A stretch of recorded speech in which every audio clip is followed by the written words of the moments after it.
ang atong piliay sa barangay ug sa SK nga itawag og BSKE nga ibalhin sa Nobyembre 2028. Percentage-wise?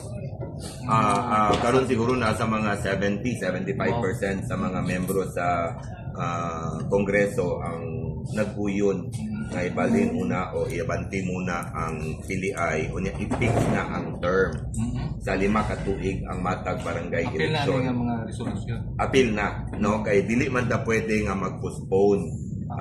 Ang mahimo is kung gusto ta mag-postpone o isibo, kinahanglan i-fix na gid nato ang term. Una, 4 ka tuig. Nakita na mo sa pagtutilimbang. Ako labi na.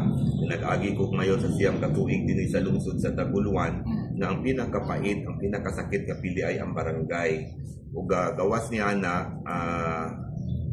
sa kanunay, makikitunggan nimo ang rason bisan sa akong mga kauban nga kaduwa ta maghigayon og pili ay barm unya apil ko dayon sa BSKE sa atong nasod na ang matag pili ay Presidential pa yun. ang masarabag pili ay kanunay na gini batok or ginang batok ba magkaatbang kontra so makadugang o makapabilo sa kagubot o ikaduha nga sinati man nato tanan ang dili tinitiaw nga pagsaka pagkanao gani karon nagsaka na pud ang presyo sa Budget lan. wise, budget wise, nanabay nakalaan nga pondo or pangitaon pa?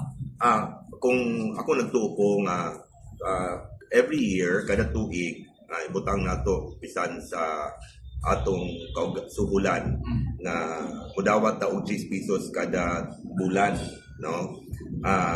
Usahay ang mahurot sa nasyonal nga pagamhanan 8 pesos ra. So naay gitawag nga savings na 2 pesos. Nagtuo ko nga kanang savings pwede pa na nga gamiton para sa sunod nga pilihan.